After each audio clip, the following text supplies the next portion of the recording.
et je crois rêver. Je crois rêver parce que toute l'opinion publique européenne, visiblement, a mal à la tête. Dans tous les journaux européens, de droite comme de gauche.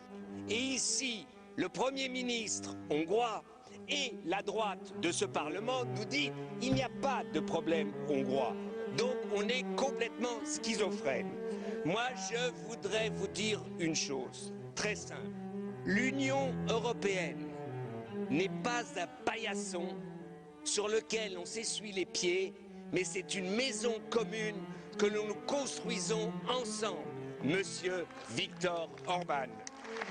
Et quand, hier, en Hongrie, vous lancez un communiqué de presse où vous dites « Je vais aller à Strasbourg pour défendre l'honneur de la Hongrie contre les agressions de la gauche internationale et européenne », je dis Madame Clinton fait partie de la gauche européenne, welcome in the club.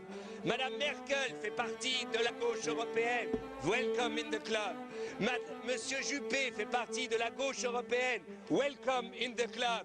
Je crois que c'est complètement bling-bling ce qui est en train de se passer dans ce débat. Et Monsieur Orban, vous arrivez ici et vous nous dites « Mais j'ai tout fait pour changer la Constitution qui était une Constitution stalinienne. » Et Monsieur Daul, qui est l'agent officiel de votre parti ici, nous dit « C'était une Constitution stalinienne. » Donc, tout ce Parlement, vous, nous, tous y compris, on est complètement dingue, car on a accepté un pays dans l'Union européenne avec une Constitution stalinienne. Vous êtes complètement fous, complètement fous. C'est impossible. Comment avez-vous fait ça? On sait, shame on us, shame on us. Mais Monsieur Orban, quand vous avez, et votre pays, et quand votre parti, qui était à l'époque pour l'entrée dans l'Union européenne, je n'ai pas entendu par les conservateurs, je n'ai pas entendu une fois une déclaration que de dire « Attendez de nous prendre dans l'Union européenne quand on aura changé la Constitution stalinienne ».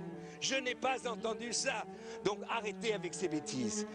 Qu'il y a un renouvellement, c'est vrai.